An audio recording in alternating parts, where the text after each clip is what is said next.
យល់បានទេ7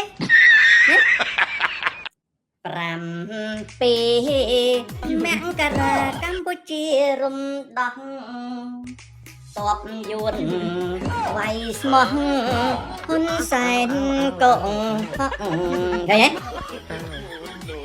ហ៊ុនសែនណាមកវាយ7មករាចេះជឿអាពួកអាវខ្មៅរលាយហើយណាមេតបហឺហារត់ចោលអំណាចទំពោ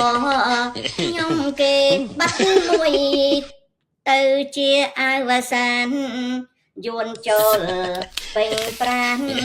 កុំนิ่งម្ដងទៀតពេលយួនដកចេញ